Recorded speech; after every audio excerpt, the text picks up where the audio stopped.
Like to call the meeting to order, and if you please rise. Yes. I pledge allegiance to the flag of the United States of America and to the republic for which it stands, one nation, under God, indivisible, with liberty and justice for all. Thank you. Would you please call the roll? Steve? Dr. Bennett? Yes. Mrs. Fiesel, Yes. Mrs. Getzmann? Yes. Mrs. Revoladai? Yes. Mr. Thompson? Yes. And I would entertain a motion to approve the organizational meeting minutes and the regular meeting minutes. So moved. Thank you, Mrs. Revoladai. Do I have a second? I'll second that. Thank you, Mrs. Getzmann. Were there any corrections? Would you call the roll, please? Mrs. Revoladai? Yes. Mrs. Getzmann? Yes. Mr. Thompson? Yes. Mrs. Fiesel, Yes. Dr. Bennett? Yes, motion carried. Thank you. Comments of board members, I'd like to welcome everyone this evening. What a great-looking group. We're looking forward to your presentation. And I do have a couple comments. In the newspaper, there was a lovely article about Josephine Noonan. Maybe some of you saw it, who's been inducted into the All-State Orchestra. And I also wanted to point out that this is for our administrators.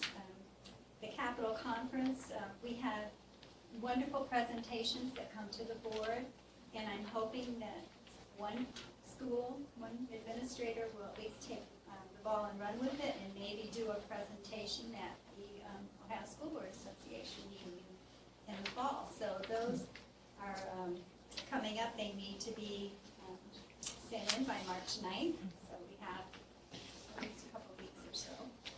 And the second thing I wanted to mention was the briefcase also reminds us that schools are encouraged to participate in the summer meal program. And I don't know where we are on that, but if we want to participate and get some grant money, we need to submit that by March 2nd. And the last thing I wanted to mention was mainly for board members, and that's, I think you all got a legislative platform booklet. If you have any platforms that you would like to submit or any changes, if you'll get those to me, I'll be happy to send those in.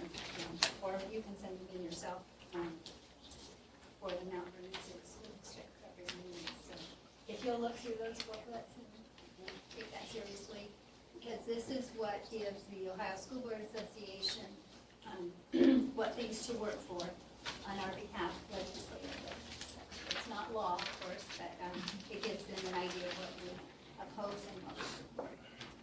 And with that, Mrs. Fiesel, would you like to?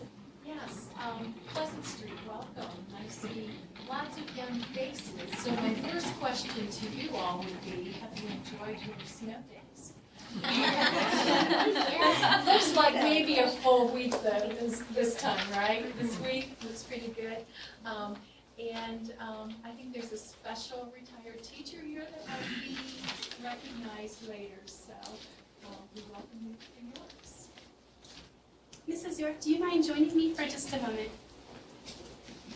All of you know, sitting at the front, know Teresa York. I was honored to get to know her this year. There's nothing better than someone with your own name, and it's spelled the same way.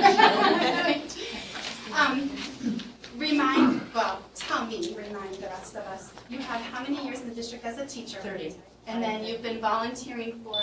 Well, when this next fall comes, it'll be 13 fall. I started with Pepin with Calla, and then that with her in the room. She was co-worker. And I know Mrs. Albeck, the finish line for her marathon that she's been running in education is getting really, really close. We talk about that often, but maybe we can get both of them to come back and join us after they retire. But I want to present this to you just as a special thank you for the time and effort and energy that you provide, specifically my classroom teachers, so that they can provide more time and effort and energy to pouring into our students at Pleasant Street. You're there with us often. She's at the copy machine as much as I am. But that's usually where we cross paths in the mornings, is at the copy machine. But I know for my staff and students, her time is invaluable. So we're so grateful. She's accompanied tonight by her husband, Rich. So if you haven't had the chance to meet him, he was taking some pictures there in his purple shirt. But just thank you for all that you do. Oh, you can bring lots of friends. My pleasure. So just if you don't mind giving Teresa a round of applause.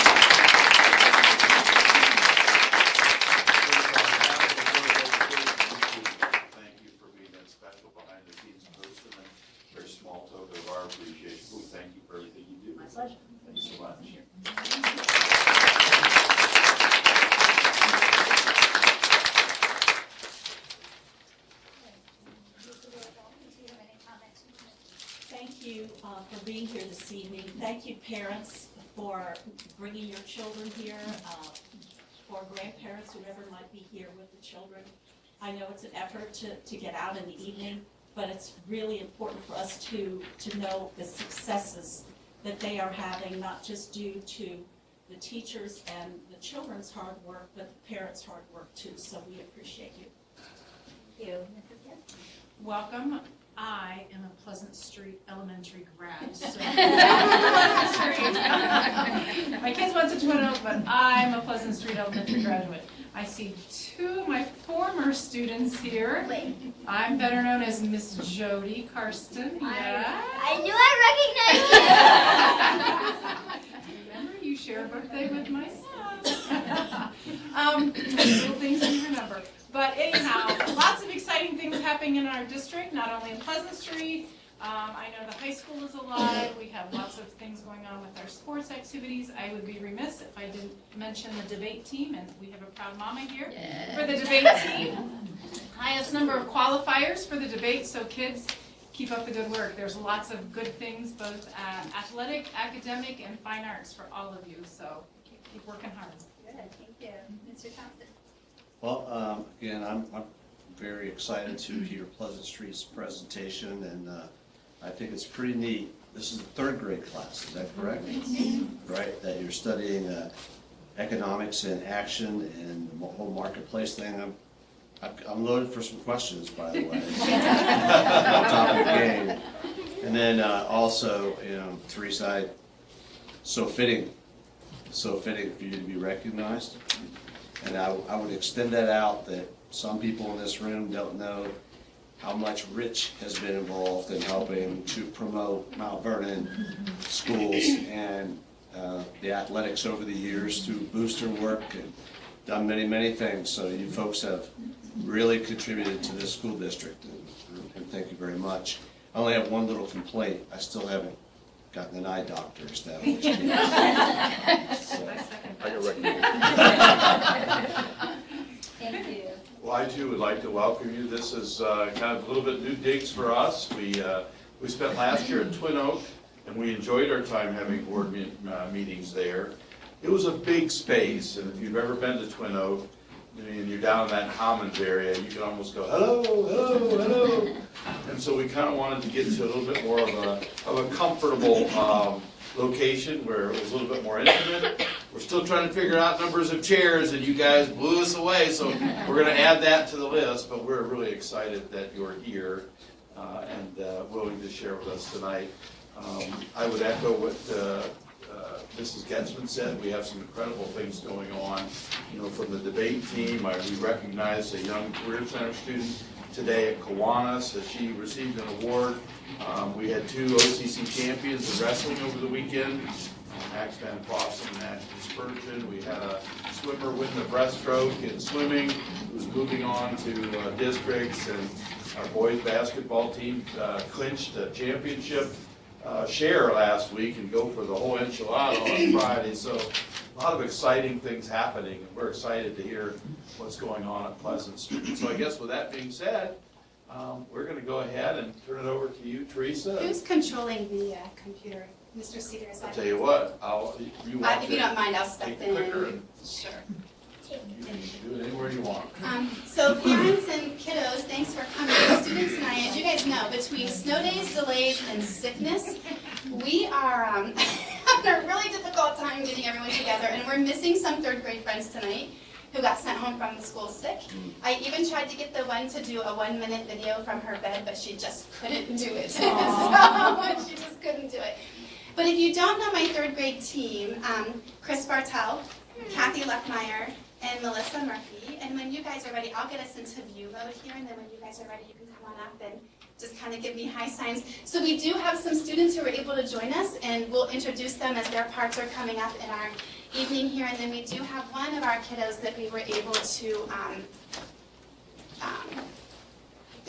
get in video. Although I know on my phone it sounded really good, but Mr. Bartel said that he felt like in the slideshow it was a little bit tricky. We'll see. Maybe your sound system here is a little better than what I was using. Well, thank you for inviting us. We're always really excited to share the fun things that we're doing, especially when we're taking the curriculum, and every year we're trying to make improvements to the way that we teach things. And we thought that what better way to bring the whole economics unit home than to have a holiday marketplace. And so one of the reasons we thought this would be a good experience is because the kids are getting hands-on. They're not having to do it from, paper and pencil. Of course, we incorporate that as well. But this is actual real-life experience that they can use and just have a chance to do it in real life and not just read about it. So if you could advance to the next Sorry, slide. I walked away. I That didn't would bring be the all right. mouse with me. Is that better? Yes. Yeah.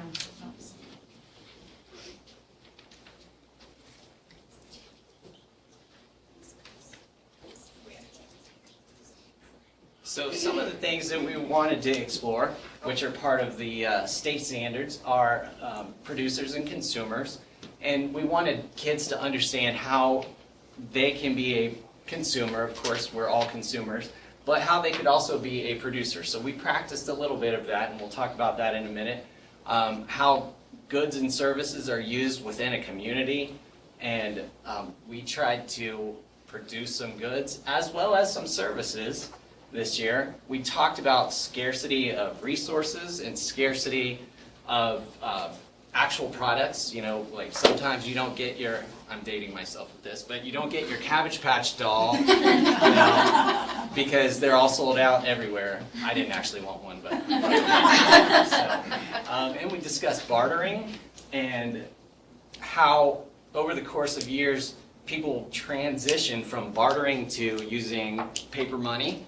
And so we discussed some of the different types of money that they used in the past, like beads or gold, and how choosing money, it needs to be able to be divisible, but also easy to carry and have some inherent value. And then we're going to get an opportunity to hear from the kids what they did at the markets. So we discussed how kids could be consumers, of course, anytime they go to a store and purchase anything. But for producers, we thought it would be interesting to, instead of just having like the holiday market where there are goods there for them to buy that were, purchased by the PTO and they could just, use real cash, we thought we would have our kids produce crafts in each of the classes. So each class produced 2 different crafts. We paid our kids with Pioneer Points that were based on quality and quantity. So the more you made, the more you could earn. If your job was really sloppy, we didn't pay quite as much for that one. And so we wanted to get that idea across to the kids that, you're not going to pay as much for something that isn't as well made. And then, of course, as the consumers, they got to use the money that they earned from us at their marketplace. So, and you can see up here, we decided to charge between 1 and 4 Pioneer Points based on the number that they made, as well as the quality or the amount of materials that it took to create one of the crafts.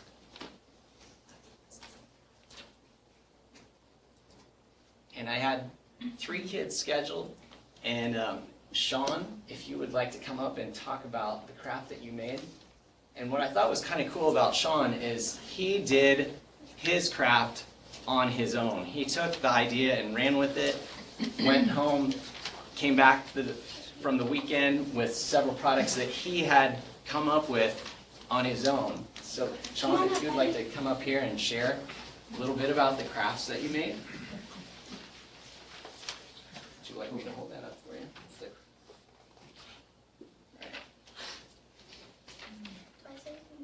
Sure. I brought in cat eyes or god eyes with the color. Look at me, Sean. Really big and loud, ready? Really big and loud, just like you're yelling. I brought in cat eyes, which are god eyes also. I sold them for Pioneer Points and then used Pioneer Points to buy other things. The goods I brought in were cat eyes. They are made out of popsicle sticks and yarn. I had fun doing it, but it was a lot of work. It is a lot of work, but they look really nice when they're done. I think bartering is great. Some people are good at making some things, and some people are better at making other things. When you barter, it helps everyone.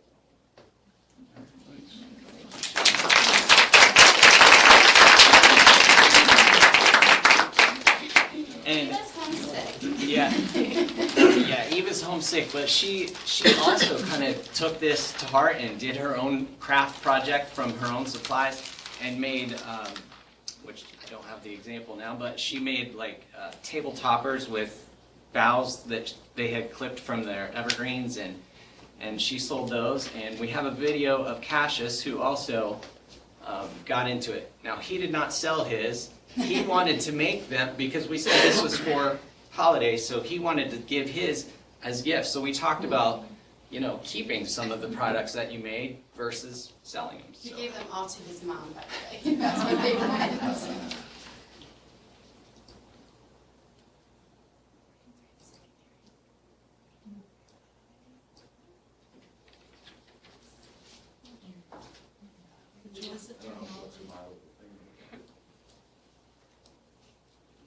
If not, I know his story pretty well. We practiced a couple times today. Let me try again. You try it.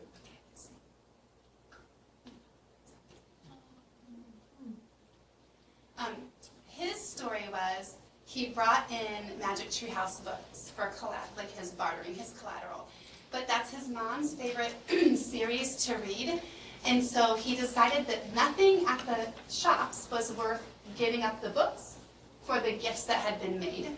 So he decided to take his own gifts he had made to give to his mom for a gift and take his Magic Tree House book back. And some things just aren't worth your valuables. Those were his exact words to me today at lunch. So that was really fun and cute. If I don't have the escape button on a screen, Mr. Brown, You can hit back pause, up. I think. Oh, there we go. I'm going to have to ask Eric since he doesn't stop. And so that was kind of just a brief synopsis of how we approach the goods and being producers and consumers. And Mrs. Luckmeyer is going to take over from here. She had a creative idea, and I'll let her tell you more about it. I wanted to share a little bit of the products that my students made first. So I passed out a order form, and so the products that we were using were either made of yarn or popsicle sticks. And with the popsicle sticks, they could make several different products. So they could buy kits. So they got this order form, and I gave them $5 Pioneer dollars, and I told them that I was their investor. So I was going to give them the startup money to get started. And with their $5, they could choose which kits to buy. Maybe they were just going to buy one kit for $2 and save the other $3, or maybe they were going to buy 3 different kits because they could buy 2 $2 kits and then one $1 kit. So some of the options that they had that they could make was a picture frame. And to buy this kit to make a picture frame was $2. And then they could do a Christmas tree. They could do a Christmas tree, and the kit for this was $2. So they had some flexibility in what they could choose to buy and what they thought they could do the best on. So some kids looked at that and thought, oh, that's too challenging for me, I don't want to do that. They could also do a reindeer, and the reindeer was $2. So it depended on how much material was required for the kit. That kind of determined the cost. They could do a simple snowflake, and the snowflake was just $1. So, and it was very easy, just gluing it together, and we gave them some bling to put on it. Or they could buy yarn and make a little yarn hat, and this was a little more intensive, and they got to pick the colors. I had some students that they went home and they came back the next day with these hats made of yarn that I know I didn't sell them. I'm like, where did you get that color? They came in with these scarlet and gray hats, which I thought was awesome. He's like, oh, my grandma has a bunch of yarn.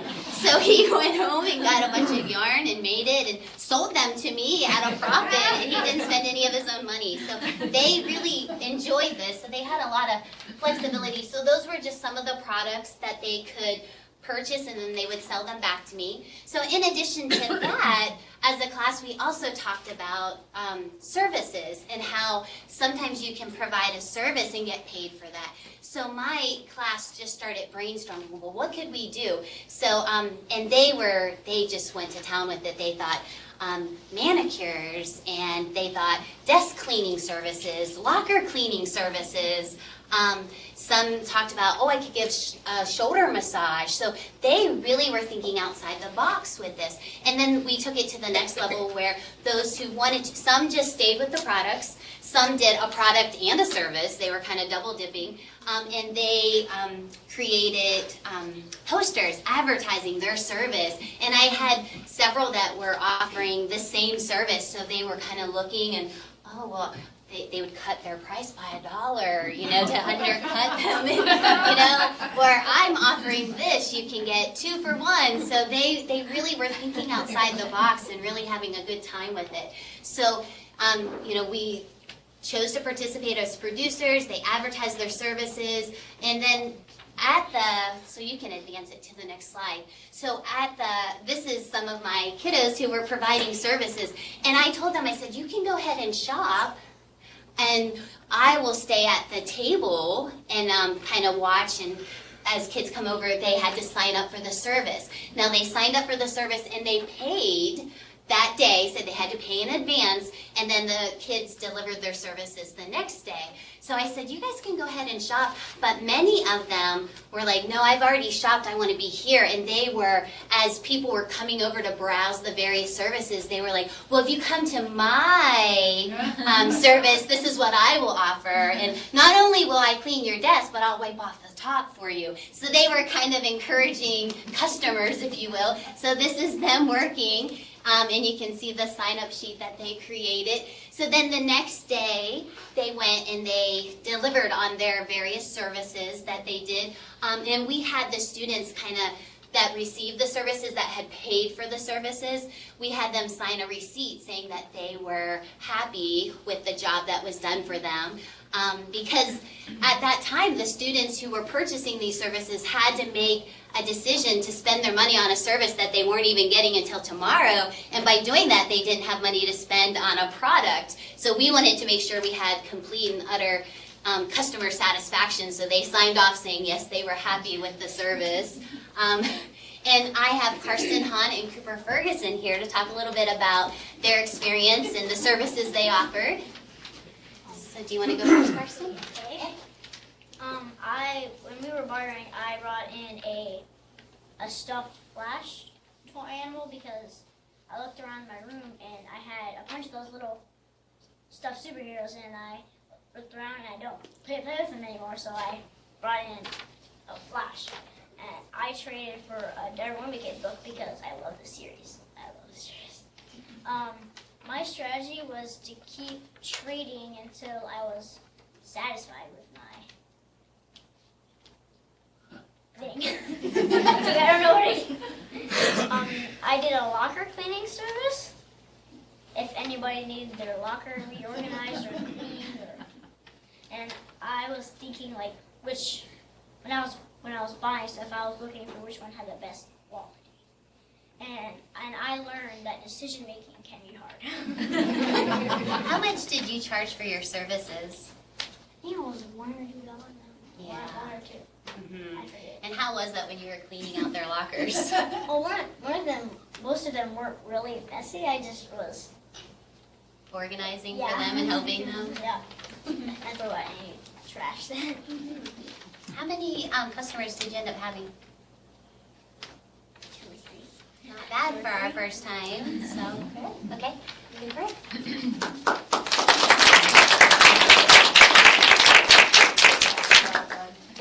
I brought in a little cup for our economics unit.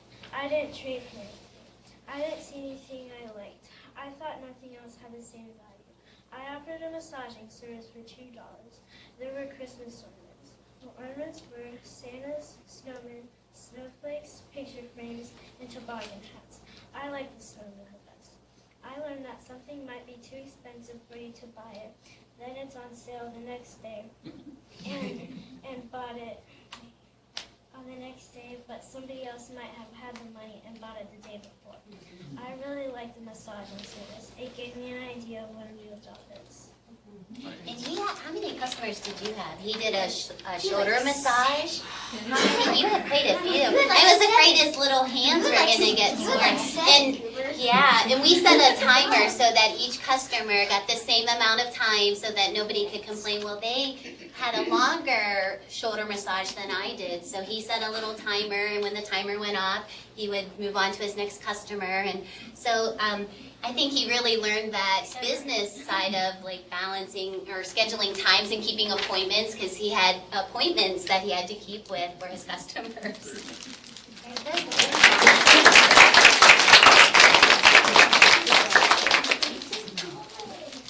All right, so as you heard a lot of the students talk about different items that they brought to barter with, so we had 2 different events going on. We had one simulation where students brought in a small item from home, and we all joined together in the library, and they bartered and traded with each other, and we told them you can trade as many times as you want, or you don't have to trade at all. I think, like Cassius we talked about, decided there's nothing here I like as much as these treehouse books, so I'm not going to trade anything, and you know, that's fine.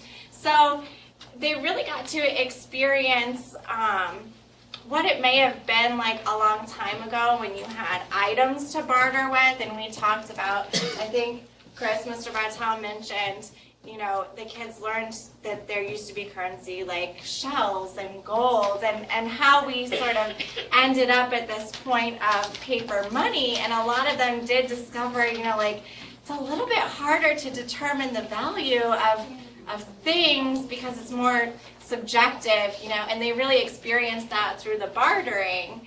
And then the following day, they were able to use their paper Pioneer points that we gave them as paper money at the marketplace to buy all the ornaments and the services and the things like that. So it was neat that they got to experience the contrast and sort of see the pros and cons to each using an item to barter and using paper money as well.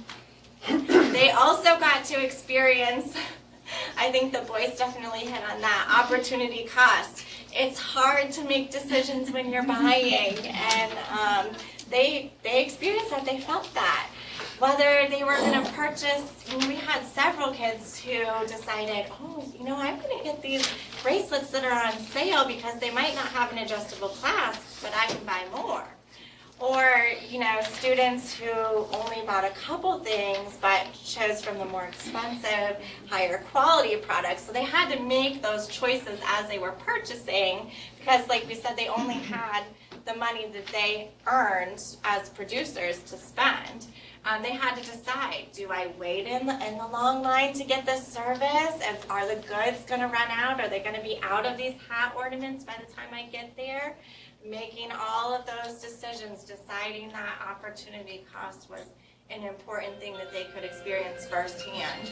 So to come up and to share for a little bit of experience on the bartering and the goods and their process and thoughts, I have Abby Morris and Isabel Evans.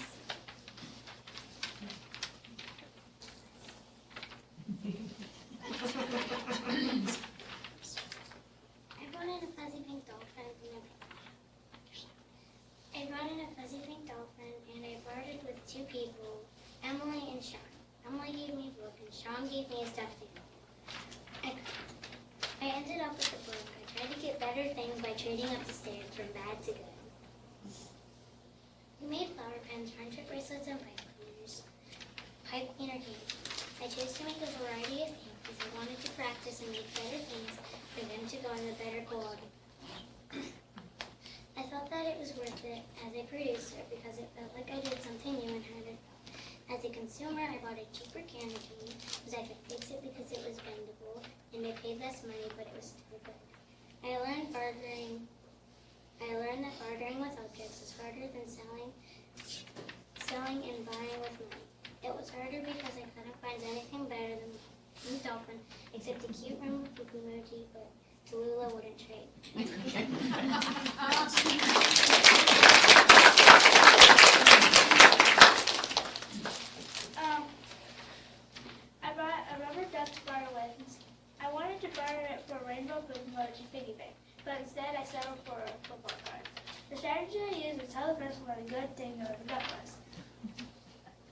goods that were made, the goods that we made with,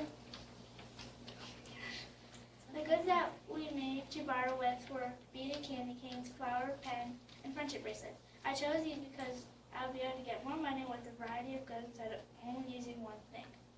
I was able to buy an ornament, 2 friendship bracelets, and candy cane, a coaster, and a flower pen. I wanted to buy a hat ornament, but I didn't have enough money. I thought bartering was good, but I didn't like that sometimes I didn't have enough money to buy something I really wanted. I learned that bartering is not easy, but selling is. For example, if you were walking to Walmart with money, they wouldn't turn you away, but if you were to try to barter with Walmart, they probably wouldn't allow it. I enjoyed this project because it was fun to learn how to barter with friends. I also enjoyed making the goods that we use and trying to sell them. Thank you.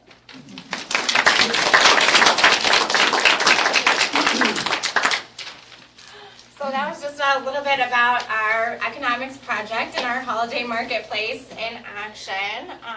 Thank And you. the next day we had a clearance sale. Oh, So kids had to wait. They were, should I wait for it to go on sale, or maybe it won't be here tomorrow if I wait? So they That had was another part of the opportunity cost. Yeah. Yes, decide whether or not to wait. And I think one of the boys mentioned that. So thank you so much for inviting us. Do any of you all have questions that we could answer? Yes. Yes, thank you. Children, did you do this project just with other third graders who bartered and you purchased from, or did K-1-2 get to come and see any of your products? Just the third grade. Yes, ma'am. Just third grade. Just the third Third graders? grade did the bartering thing Okay, okay. and the holiday market. Okay, well, maybe down the road, you might think about, offering up these kind of opportunities to kindergarten and first graders and board members. I mean, is Carter? Karsten? Karsten, I have an upstairs bedroom that really needs to be straightened up and organized, so. Yeah, and- Made all your rooms yet. Okay. And as a suggestion, children, that down the road when you're older and your parents, your parents give you permission, some of us really need people to do projects for us that we cannot do anymore. Like, I can't shovel snow very well anymore. So when you get older and your parents give you permission, when you're older, you can come around and knock on someone's door and say, I'll shovel your sidewalks for you. So that's when you get to be 17. Thank you. So my question is, how days or a couple weeks? How long did you do the project? 2 weeks. 2 weeks. Do you think that was enough time, or could you use more time? If we had a little longer, I feel like it would be a lot more. Aha. Now you know how teachers feel when they have that. Have to squeeze it in, yes.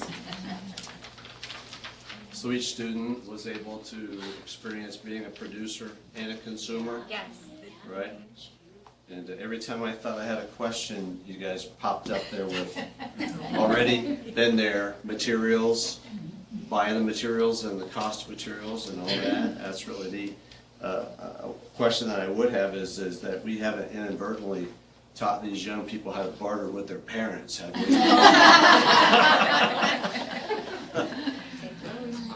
Very neat. This is very neat. Good job.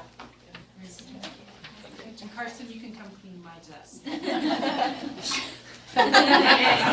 services. How much?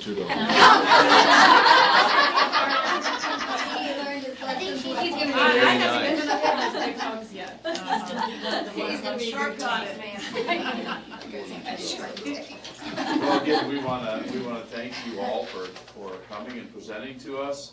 We do lots of really important stuff at these meetings, but generally what we talk about the most are when you guys get to come and share with us. So you certainly were the highlight for us tonight, and we're glad you were able to come.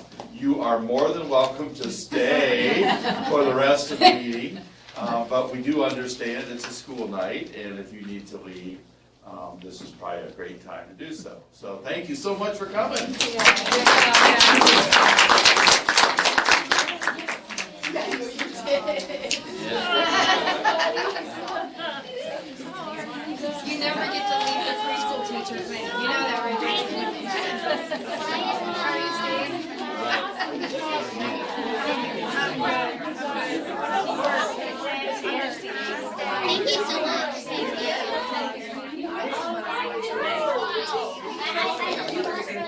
Now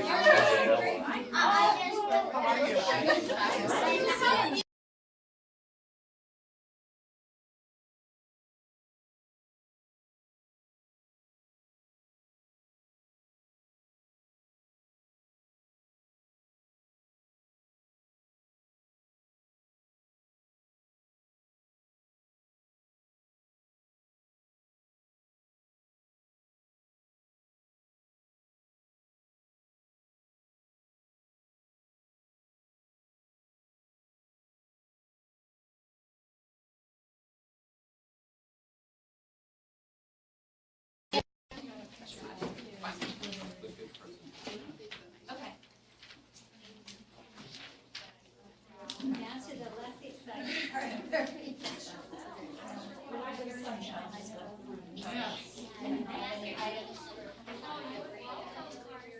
don't see any monthly reports here for us. Neither April nor Mike, I don't think we have any public participation. Yeah, Everyone She left, doesn't have I to think. shut the door, but Okay, and we have some additions. we do. So we do have some additions in item 4 of your agenda. They're both in the business service section.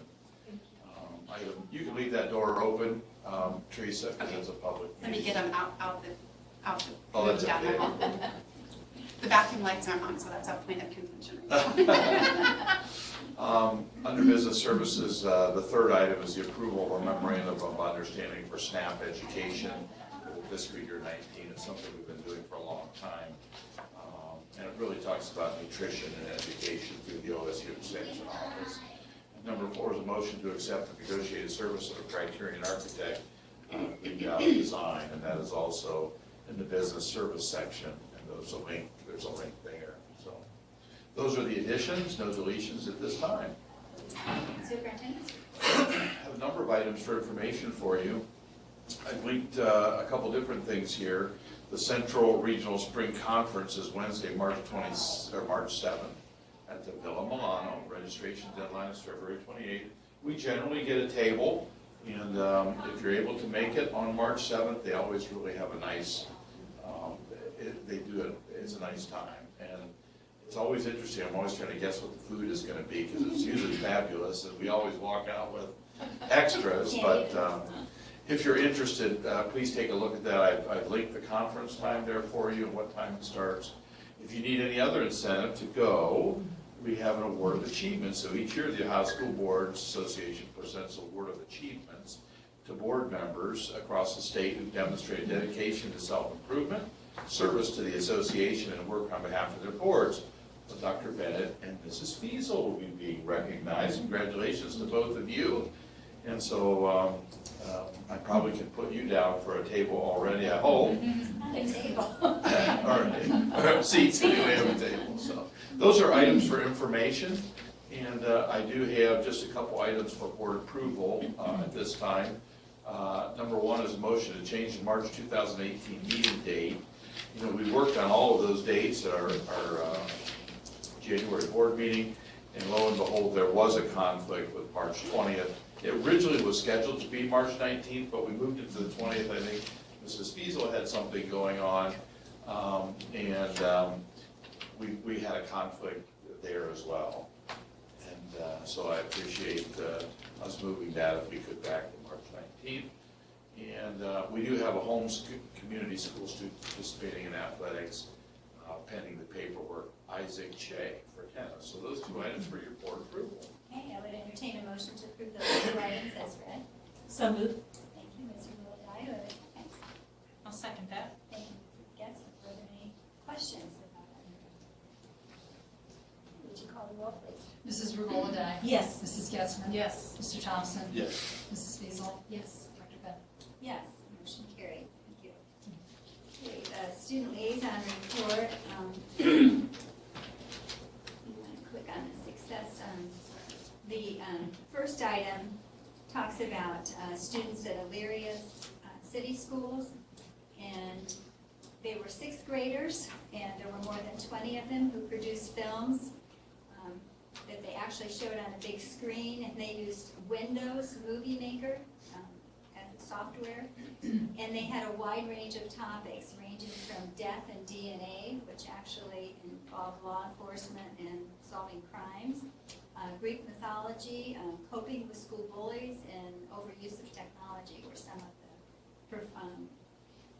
of the presentations that they did. The teachers commented that students took a new interest in writing and they wanted to be better storytellers after this experience. And I know that we have teachers like Christine Keaton who do the book fest and at Paragraphs, and they incorporated the videos. And I think kids get a real kick out of seeing their work produced in that way.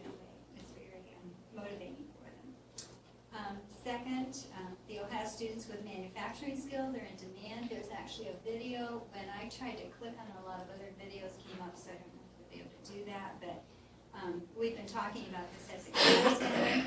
And in Southwest Ohio, one of the career centers there had 30 manufacturers attend a student competition that tested manufacturing skills. And those 30 employers commented that they could hire over 100 students trained in technical skills. And I know that that's the case in Mount Vernon as well. I don't know about 100, but I know we do have a need for students trained in technical skills and trades. So if we have students that are not college bound and that would really benefit from this kind of training, we should encourage them to seek that. The third article was really interesting. This is an article about self-doubt, and it said that what a common problem it is among high school and college age students, and that students typically respond in two ways. They either underperform, and that's called self-handicapping, or they overachieve, and that's called subjective overachievement, where they take heroic measures to guarantee a successful outcome, and then they attribute their success solely to their efforts. Some amount of self-doubt is healthy, according to the psychologist, but persistent fear of failure and focus on the outcome impede clear thinking and may compromise learning, and that's called the brain dump philosophy, when it compromises learning. They suggest 5 things to help these kinds of students. Change the meaning of doubt. In other words, tell students this is a normal emotional response to a challenge, and it's not indicative of your economy. All people, feel some doubt when they're challenged. Secondly, challenge the self-doubting thoughts, and they gave the example of a student who was an Ivy League college student who said how dumb they were, and just question them. Do you really think Ivy League colleges enroll dumb students? Put things in perspective for them. Thirdly, step back in time and compare your current accomplishments to past expectations. In other words, to see what you've already accomplished. That builds confidence. And fourth, focus on the process, not the results, because subjects can be mastered with work. And then fifth, to visualize your successful future self. So if we can encourage kids in those 5 areas, that seems to address their self-doubt. Fourth, what teachers can learn from marathon runners, and this essentially is talking about initially testing them, customizing learning for each student, and creating a pacing plan to daily review target goals and opportunities for improvement, and then to celebrate the completed learning milestones. And it sounded a lot like our individualized educational plans, IEPs for students. And they emphasized, individualizing instruction for each student, which is the ideal, of course. It's harder to do in all cases. The fifth one is focused on teacher preparation and how we need more high-quality student teaching with emphasis on pedagogical training. And they gave examples of some institutions which require 1 full year of student teaching and how beneficial that is. So those were the brief articles. And then the student achievement in depth looked at completion rates among teenage moms and pointed out some interesting statistics. About 53% of teenage mothers earn a traditional high school diploma. And that's according to a report from a nonprofit research corporation. And it says that it's tempting nowadays to overlook the educational challenges teen moms face because of the rapid decline in teen pregnancies over the last 25 years. And the teen birth rate plunged more than 60% from 1991 to 2014. However, it's hardly a problem solved because nearly we had 250,000 teenage girls 15 to 19 who gave birth to babies in 2014. It says we should maintain a focus on preventing teen births, but we also need to help improve educational attainment of women once they become teen parents. And it talks about improving outcomes for young mothers, often improves the outcomes for their children. And it's pointed out that 17% of teen moms who didn't obtain a traditional high school diploma later passed a GED, but how a GED is not the preferred for employers. It's not the preference, so it's harder to get a job with a GED than with a traditional diploma. They also pointed out, by contrast, 90% of women who did not give birth as teens obtained a traditional high school diploma versus that 17%. They also emphasize the traditional high school degree because they're, okay, I already talked about that. And then even with declining teen birth rates, the research found that 18% of American women aged 20 to 29 had a baby in their teen years, and that's nearly 1 in 5. And years after giving birth, only 30% of them had neither a high school degree nor its equivalent. So we need to encourage our high school girls to, first of all, abstain, and also for those who do become pregnant, to really encourage them. I know the program at the high school is probably helping some gals that are in that situation. And we have some local services. We're involved in Starting Point, right? I was trying to think of a new name. They changed their name. So there are services available in the community to help our kids. But so any questions? Just a comment about the self-doubt article. I found that really it was interesting and you could oftentimes see yourself in those situations. But I thought it was interesting that the one girl said that she's just exhausted from the self-doubt. And we think about some of our children who are very bright and brilliant children, and you look at them and wonder, why are they so tired? Did you sleep last night? Oh yes, I slept. But that they're working exhaustion so hard is to overachieve. And overachieve, and their brains are working so hard. And the other thing I found interesting in that article was when they said for the children to focus on the process rather than the results. Well, the process is really what we want them to understand, but in testing, we focus on the results. What's the final product? So all of that agony that they go through, understanding the process they may, but the answer isn't right, so the result is not what they had hoped for. But I thought that was really a wonderful article. Thank you for highlighting it. Very good. When I heard you talk about the manufacturing one, the Career Center celebrated their 50th anniversary this year, right? Mm-hmm. And so somewhat selfishly, within my wife's family, we dug back back to 1968, some news articles that they had collected, and quite frankly, I didn't realize that my father-in-law, I knew he was on the board, I didn't know he was the president of the board at the time. But he was very proud, very, very, very proud of the Career Center and Joint Vocational School. And so I was reading all these clippings, and there was a big headline in Mount Vernon's news when they were getting ready to open the school. Mm-hmm. It said 68% of Mount Vernon students did not have were not geared for college. 68%.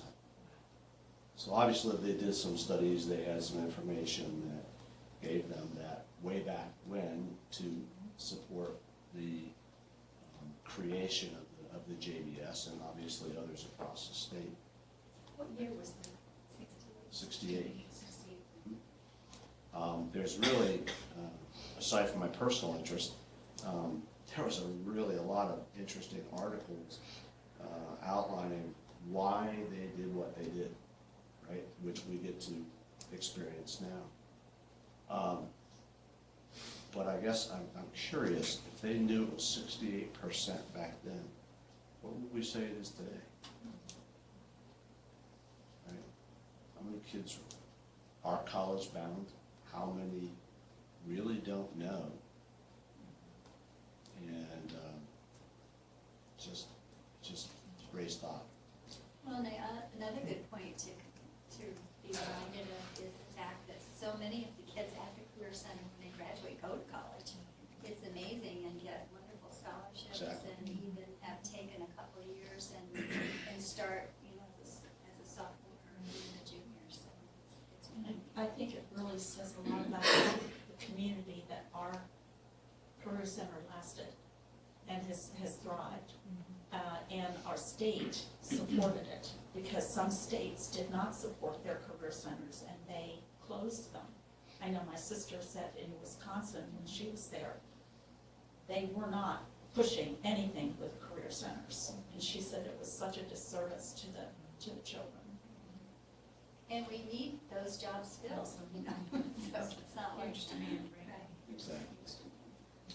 Hey, good discussion, thank you for jumping in. Okay, we have curriculum and instruction. We have a number of items for board approval. The first, both of them are overnight field trips or extended trips. One is a little bit in arrears because of the inclement weather. I think maybe you recall the speech and debate team, I believe, was going to head to Virginia at one time to perform in a national competition, and the weather canceled that. So they found themselves with the ability to reschedule at Bethel Park, Pennsylvania, of which they did very well over the weekend. But it's kind of in hindsight because it already took place. We wanted to make sure we got it board approved retroactively. And then number two is the another one of these really fabulous opportunities for our kids. Mrs. Bishop and Mr. Topchev. Oh, is he the Tochev? No, it's Tasha, Tasha. Okay. They are going to collaborate a French and Spanish excursion to Paris, France, to Normandy, to I believe Barcelona and Spain. So kind of a neat trip next year during the spring break time frame. Students will miss during that time frame. Of course, they're always looking for a certain number of students, but two wonderful opportunities for our kids in items 1 and 2. Okay, and entertain a motion to approve those items. So moved. Thank you, Mr. Thompson. Do I have a second? Thank you, Mrs. Hazel. Were there any questions? Again, kudos and congratulations to our team. That's so obvious. We'll have to make sure that we congratulate Jeff.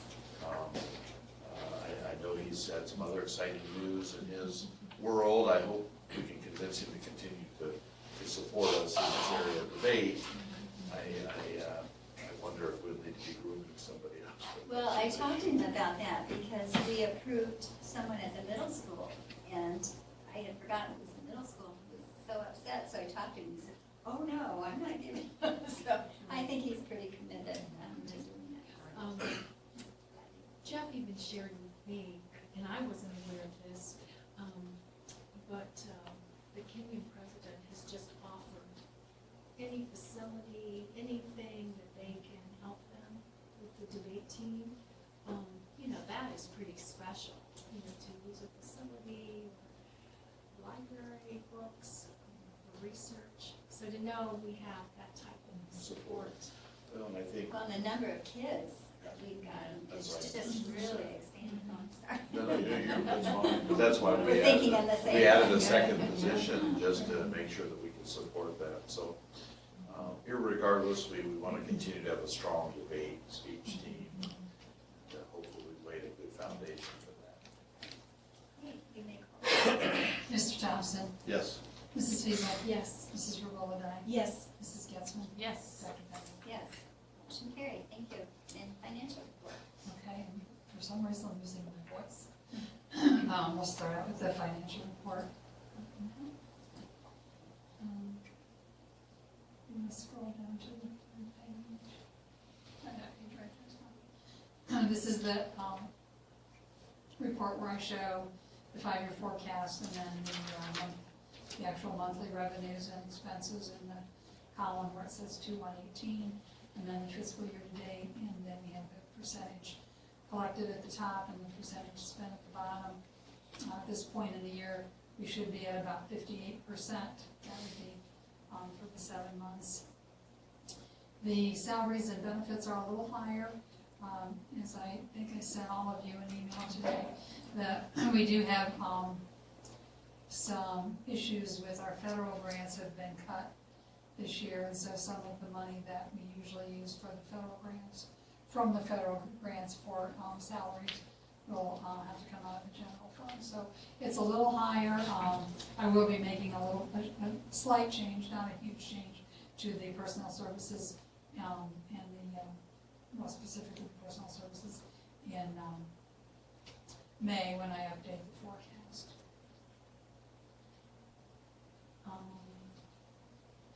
And the other ones are, if you want to look at the other expenses, the retirement benefits are higher, but that's because we actually pay 2 payments for the insurance in July. We don't pay any in June, and we pay 2 in July, so that usually looks like that. The purchase services are right about where they should be, and those include our utilities and other contracts that we have with folks. The supplies and materials are at 62%, but keep in mind mostly the teachers and principals purchase the supplies and materials early in the year, and we're hoping that they're not buying a lot more now as the school year winds down. In fact, we'll remind them of that shortly, so they can spend their building budgets. And the capital outlay, again, that's, we're at 72%, but similarly, those are just things that we purchase as the year goes on, and I don't think we'll have a problem with that for the rest of the year. So if you want to look at the next report, the cash flow report. I do have a question. Oh, I'm sorry. If I might ask. Sure. I'm really happy that our expenditures are $1.5 million approximately less than our revenues. So you're thinking we'll still be able to maintain, Yes. it won't be as much of a, It won't take us out, right? I think we should still be, we'll still yes, balance. our budget should be in balance. And the next page did have the investments, so the interest is at almost $58,000 for just the 7 months, so that's a good thing. Interest rates are up a little bit, and we have a little bit more cash. So, and then on the cash flow report, the first page just compares last year to this year. Last year in January, we had collected 59% of our revenues for the rest of the fiscal year. And this year we've collected 58%, so those are almost exactly the same. And then at the end of January last year, we had spent 58% of our total expenditures for the year. This year we've spent 61.3. Again, some of that is because of the salaries with the federal grants. So there are some districts in the state who don't take the federal money because they don't get very much of it. For them, it's not really worth the handling. So just this past week, or 2 weeks ago, I guess, the state takes that money and throws it in a pot and reallocates it. So we did get a little bit more than we did initially, but those have to be budgeted still. So, and then the next page shows the revenue comparison. And you can see that last year in January, for our real estate taxes, we got $3 million, $3,008,000. This year we got $2,233,000. And those are all just, I just use the word random, but when the auditors collect the money, they have a date that they set that they allocate some of it to us, and they give us 90% of whatever they've collected for the school. So it's just sort of, last year in January, apparently, either they had given it to us later in the month, or they had collected a little bit more when they did the allocation. But I don't have any reason to think that we won't collect all of the money that we're anticipating collecting. The state aid, as you can see, we got $55,054,918, more than we got last year for the month of January, which is a good thing. Our other revenues, those are just sort of some miscellaneous things that come in, maybe refunds and things like that, so there's really no way of knowing what that's going to be. And then if you want to turn to the expenditures, the salaries again were a little higher than last year, but we do have higher salaries this year, so that's what we expected. And same with our benefits, those are higher than they were last year. Purchase services are down a little bit from last January, and that's good. Again, those are our utilities and our purchase services for our students, other things, maintenance things like that we don't do ourselves, that we have to hire out. And so, as you can see, the total expenditures are up by about $81,000 in comparison to last fiscal year for the same month. And the next page is the cash balance projections. Again, you can see January was up a little higher. We wanted to make sure that we keep it above the $3 million, so that was good. And on the final page, I just put some interesting information. The casino funding, we have both allocations. We get one in August and one in January. And the total for the year was $201,000. And then the total in the casino fund now is the $887,000. Again, it's in the general fund. It's not a separate fund, but that's the amount that we have in that fund. And also in 2017, the total amount that we got from Medicaid settlement was, the whole Medicaid reimbursements was $269,112.99. And that was a settlement that we got, which was included $196,000. So you can see a good bit of that was a settlement. I did speak to the lady Randall's as far as we will be getting a settlement before the school year is out this year. She doesn't have the exact amount, but it'll be over $100,000 again. So that, along with the monthly payments that we get, is a lot of money, and I know it's a lot of work for the folks who have to submit it, but it comes in here. Tell them we appreciate it. Yeah, definitely. And then we have donations here. You can see there are two. We actually have the lists are linked on there to the elementary libraries from the Mount Vernon Public Library. There's a list of 19 books that were from the downloaded books list. And then also to all the libraries. I think they said mostly they were elementary, but a few may have gone to the middle school from Paragraphs. And those were 54 books. They were listed on that listed, and the total value of those was $451. And I don't know that we had a value from the elementary libraries, or from the Mount Vernon Public Libraries. So those are the items for the fiscal services. Thank you. Yeah, I would entertain a motion to approve those fiscal services items as written. So moved. Thank you, Mr. Woodline. Do I have a second?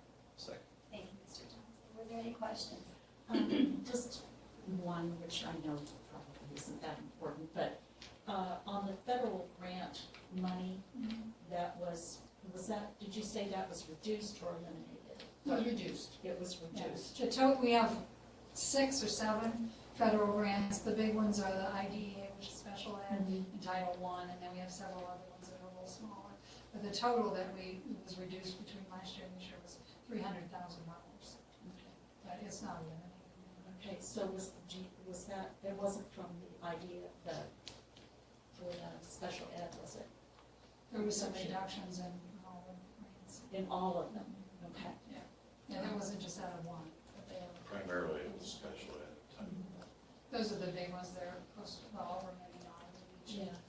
So the other ones are smaller stuff that are reduced in there for things like professional development and class size reduction. So we were told over the summer that to expect about a 10% cut from the federal. Is this a trend, do you think? I hope not, because we depend quite a bit on that. And when your IDEA or special ed is about $1 million and your Title I funds are about $1 million, 10% is yeah, and probably Judy could attest to this, that a lot of that money that personnel. Yeah. It's not like, we just don't start cutting personnel.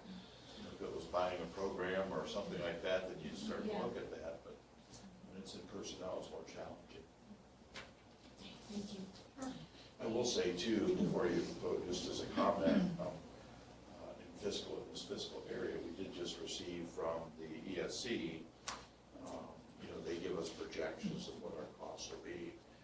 They just came back and lowered our projection by $165,000 to our benefit. So we continue to try to be mindful of their costs, and again, we try to do a little bit more ourselves, and we're still paying a lot of money, but we are trying to keep up to date and things like that. So. And again, this treasurer there does a really nice job with that. If we ever have any questions or anything, she's more than willing to help. So I have to go down through and check her out. So she really did a good job. One other question. We take our utilities through IGS, do we not? The electric. The electric? Okay. The gas is through the consortium and that. Okay. And with IGS, it was a 2-year contract, or do you remember? It was a multi-year contract. That's what I thought. Sure. Yeah, I think it's probably going to come up again in the next few months or a year. Okay. So I can check on it. Just curious. And the rate? if Right. you would. And the reason, obviously, that we locked it in was because the rate, it locks it in even though the market goes up and down, it locks it in for us. So what we believed we were getting was a good rate at the time. Yeah, I'm just curious. There's some indicators out there that things could change, so. Sure, yeah. So I'm just kind of curious. Right. Appreciate that. Any other questions?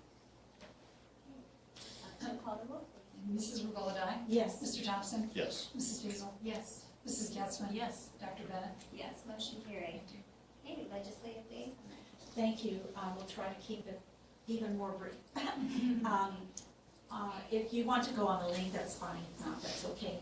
HB 428, titled the Ohio Student Religious Liberties Act, obviously deals with student religious expression.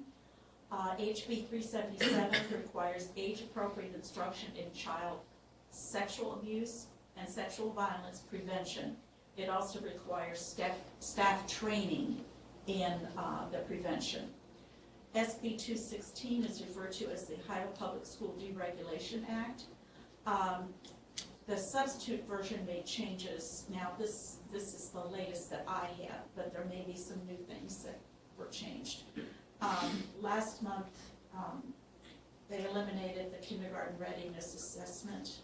This time, it reinstates the kindergarten readiness assessment and requires ODE to approve substitutes to the kindergarten readiness acceptance at no cost to schools.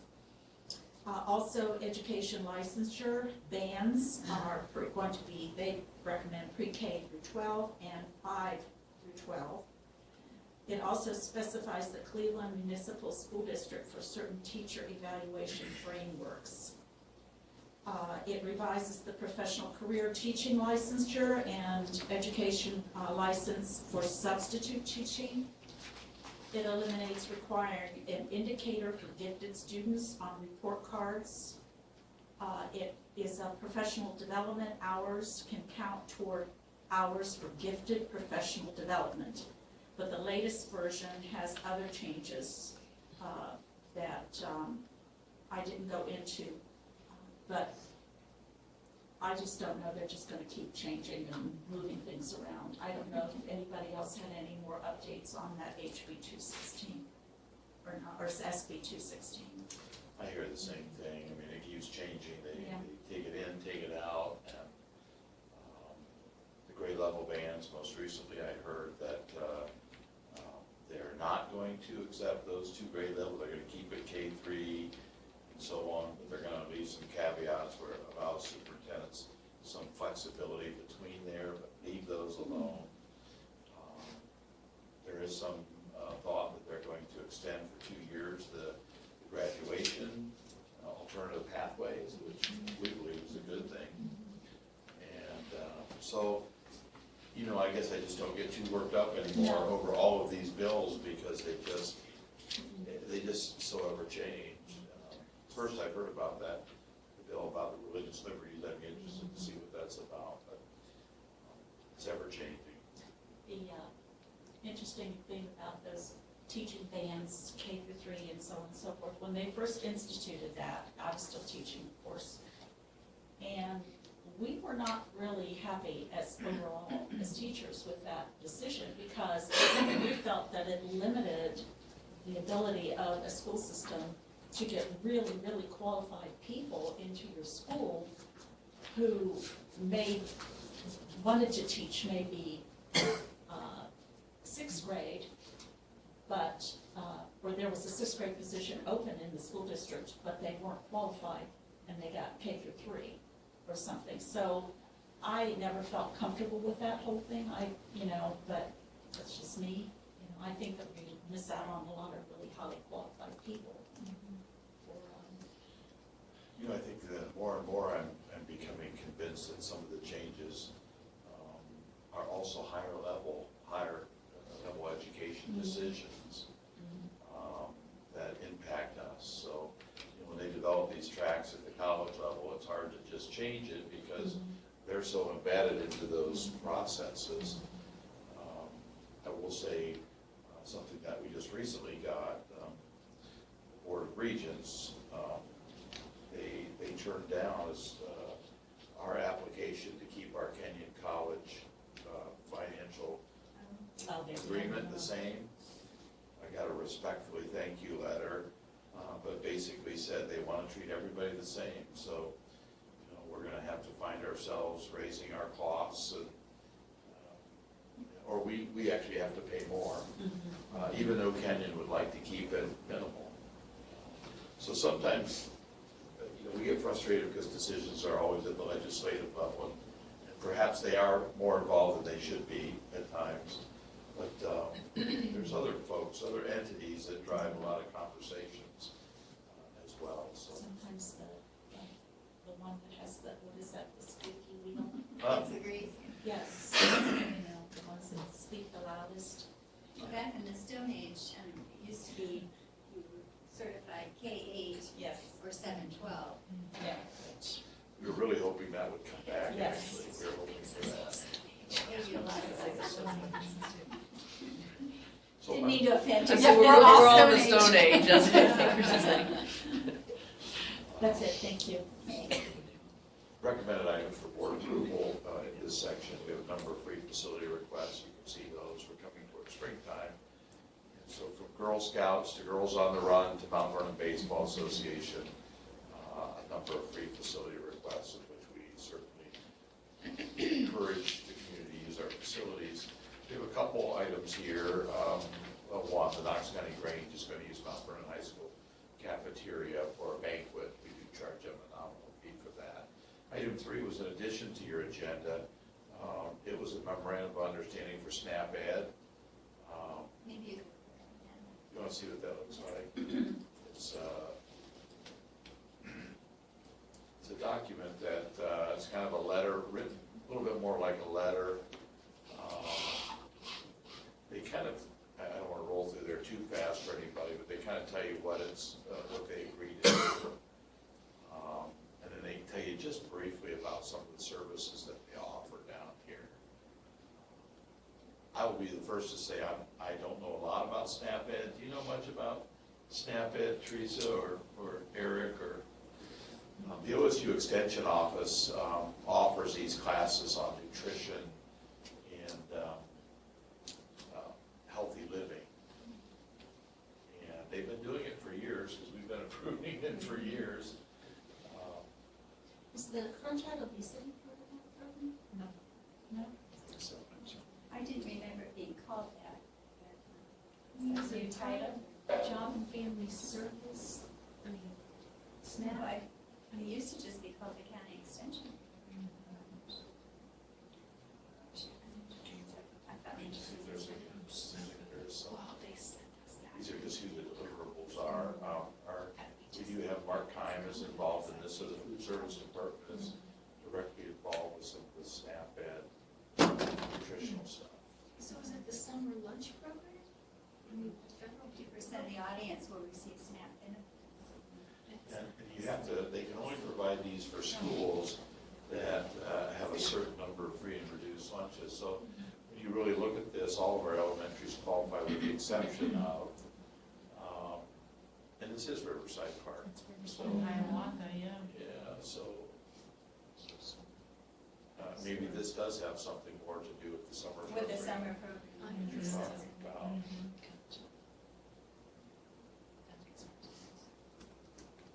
But that still wouldn't, that wouldn't deal with the state grants.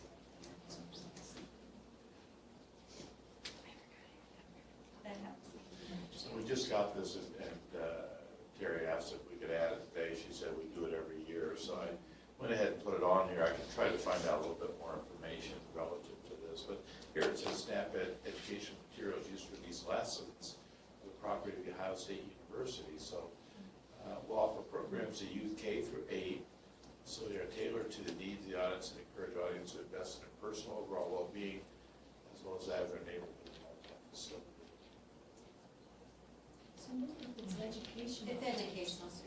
Right. I think that's what it is. Or Right. during the lunch programs, I'm sorry. during the summer lunch programs. Just the information and passing out. I think so, flyers and brochures. Maybe that's Kind of what it. it sounds like. I saw Mark's name down here, and what I didn't see before, when I looked at it, I didn't see over here on the left. And these are the two parks that, you know, Summer program. some of the program parks, yeah. I'm glad to see that because we help a lot of kids. We do serve a lot of youngsters, I think so. And then item 4 is the motion to accept the negotiated services of the Criterion Architect. As I've shared with you in the past, we have 2 projects kind of going right now relative to some building things under a design-build process.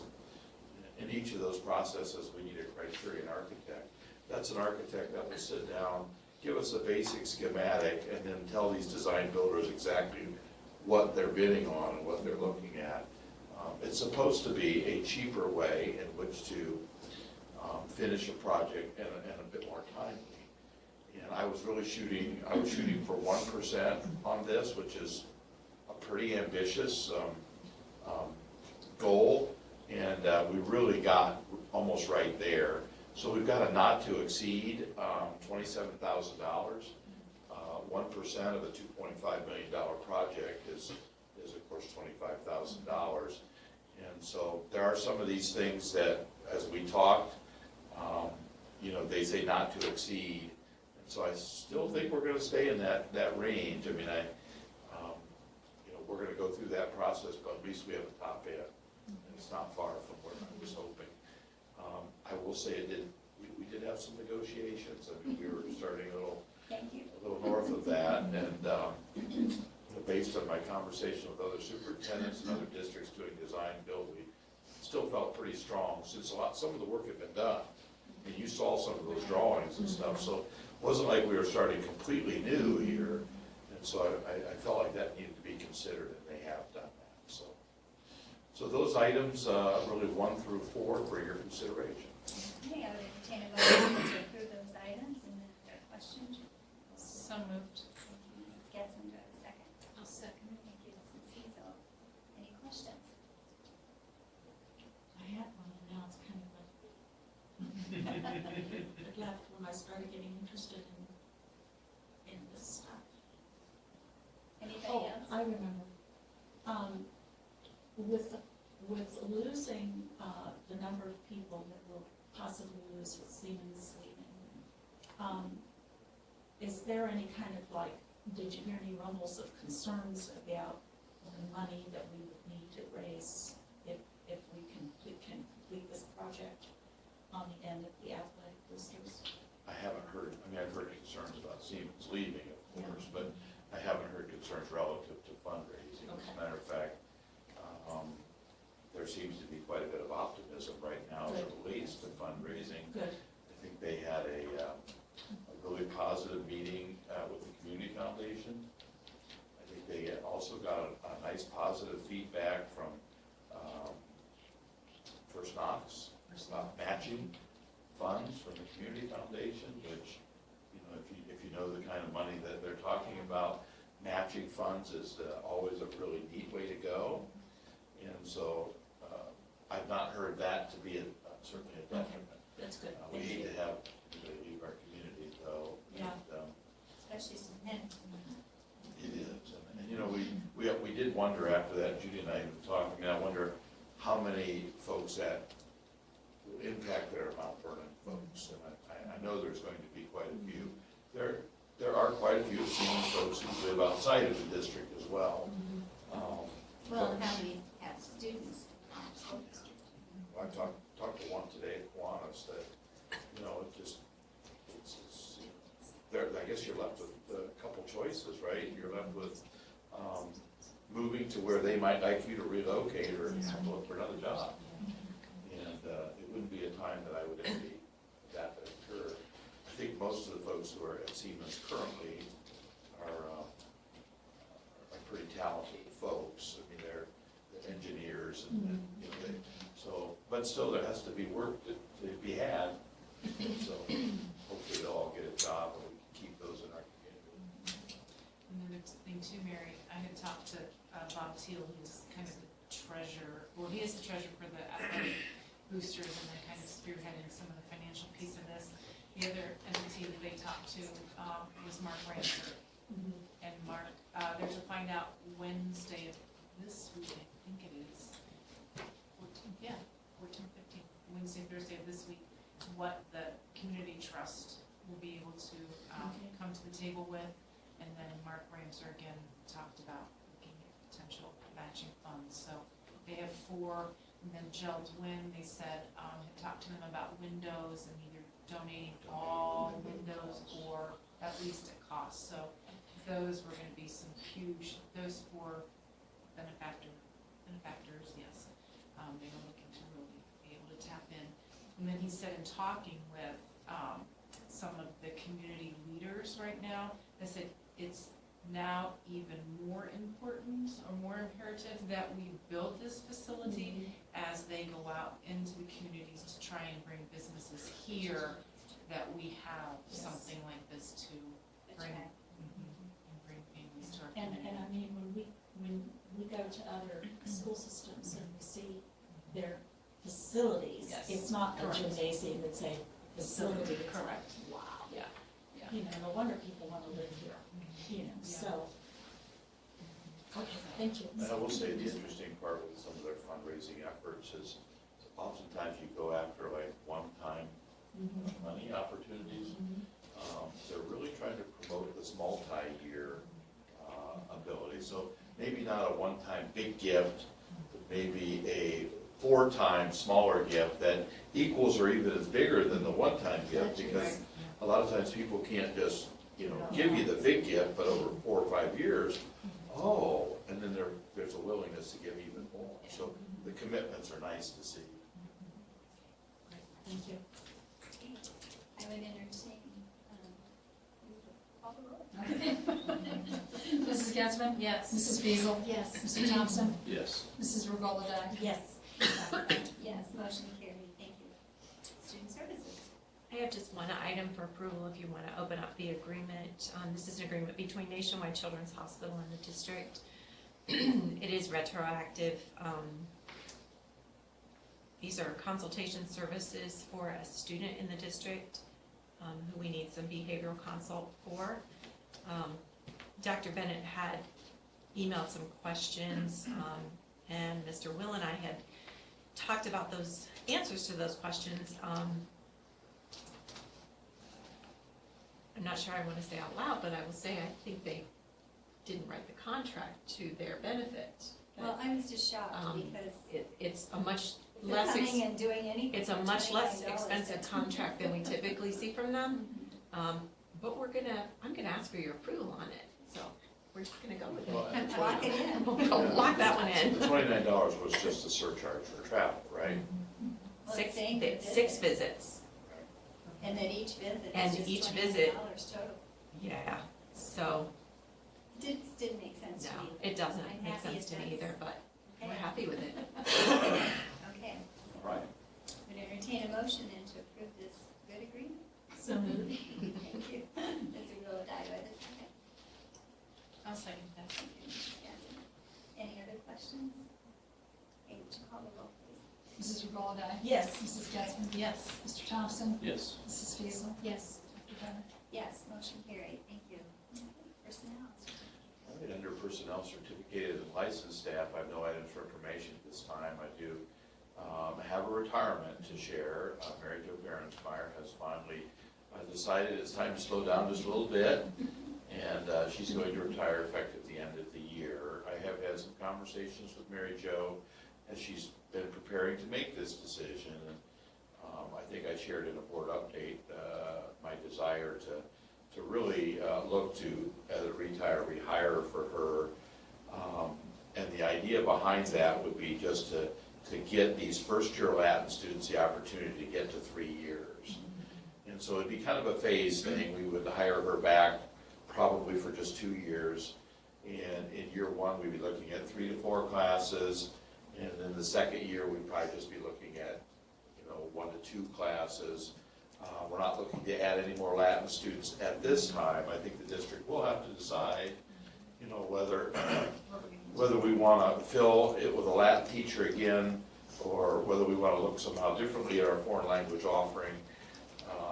But I think what we all agree on is these youngsters who took Latin 1 and 2 this year, we need to support them over the next 2 years. And she's willing to do that for us. So we're excited about that. We'll have more conversations about that as we get towards the end of the year, but there's her retirement for you to read. Item 2 is a resignation of an assistant boys soccer coach.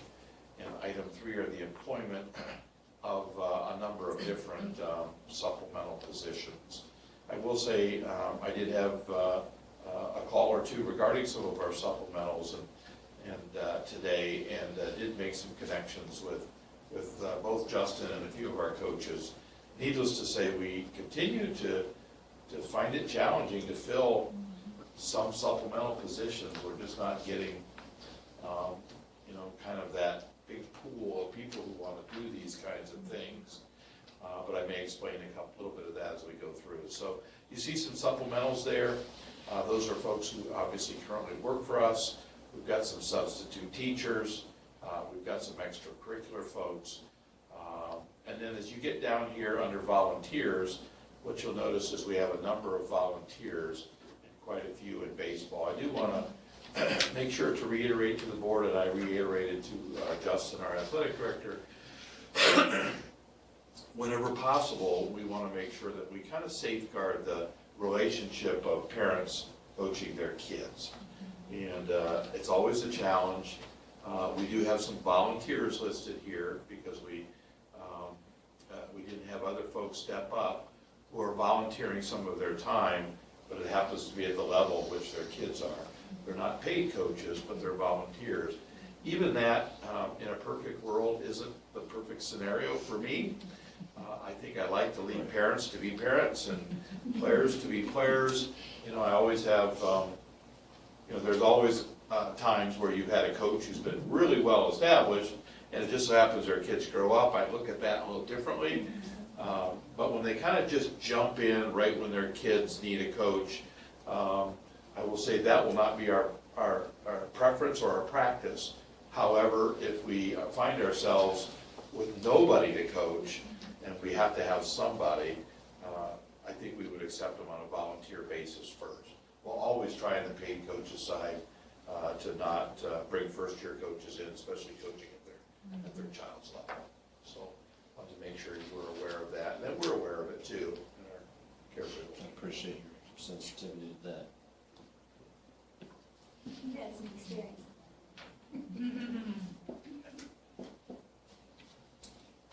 I would entertain a motion to approve those 3 items. I would like to make a motion. Thank you, Mrs. Fiesel. Do I have a second? Second? Thank you, Mrs. Regola-Dye. Were there any questions? Yes, I have a question.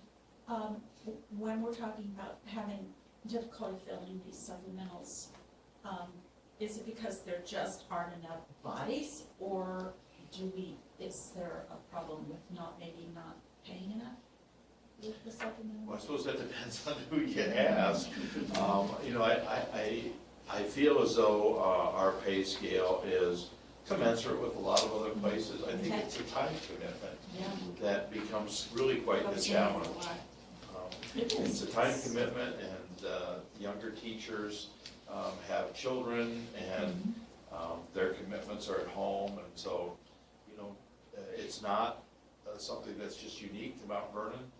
Lots of districts are finding it challenging to fill coaching positions.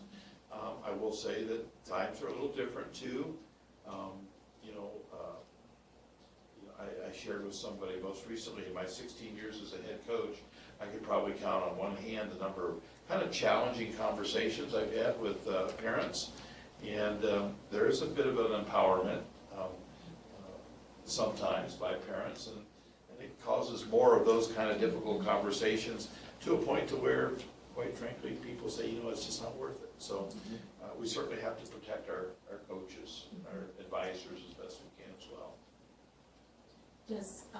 Do we actively recruit these positions, or is it just sort of like, I'm looking for a volunteer to help with this, and will you go on a supplemental eventually? Is it just an actively? Yeah, certainly for the paid coaches, we're actively pursuing those. When it comes to volunteers, oftentimes that's left a little bit to the coaches and Justin, and so they'll ask and go out and try to find. When you look at baseball, for instance, we have 3 paid assistant positions. So we have the varsity head coach, we have an assistant head coach. So those 2 would always go to the varsity game. But then you really have 1 JV coach and 1 freshman coach. And oftentimes that's, just 1 coach for those teams, realizing you got a first base and a third base, someone, and you're using kids. So you go to volunteers. And unfortunately, it's hard to find those. They're non-paid positions. Yeah. And we actually, do make them go through an FBI, BCI background check. And we are, so. Thank you. Any other questions? Okay, will you call the roll, please? Mrs. Fiesel, Yes. Mrs. Regola-Dye. Yes. Mr. Thompson, Yes. Mrs. Getzmann. Yes. Dr. Bennett. Yes, motion carried. Okay, classified staff. Okay, we're down to classified staff. No items for information. Number of items recommended for board approval. You'll see this is a month where we have a couple first and 2-year contracts listed here. So we continue to have a little bit of movement with our cooks, and generally that's to step up to more time positions. I won't say better positions. We have a number of folks on their first and 2-year contract, and then we also have substitutes. We continue to try to build that substitute pool, certainly in the bus drivers, and some of those other positions. So items 1 through 3 for your approval. Okay, I would entertain a motion to approve those items. So moved. Thank you, Mr. Wilk. Do I have a second? I'll second. Thank you, Mr. Johnson. Were there any questions? Good to see the bus drivers. Yeah. And I recognize one. She'll make some. Would you call the roll, please? Mrs. Regola-Dye. Yes. Mr. Thompson, Yes. Mrs. Fiesel, Yes. Mrs. Getzmann, Yes. Dr. Bennett. Yes, motion carried. And now I understand we have executive. I do have executive session to discuss several issues. One is the discipline of an employee, and the other is for the purchase of property for public purposes. Entertain a motion then? Session. So moved. Purposes, then. So moved. And do I have a second? I'll second that. And we'll call the roll. Mrs. Regola-Dye. Yes. Mrs. Getzmann, Yes. Mr. Thompson, Yes. Mrs. Fiesel, Yes. Dr. Bennett. Yes. Go into executive session then, and who did you want to? Anybody else? No, I think it's just us. Thank you for coming. Thanks, guys.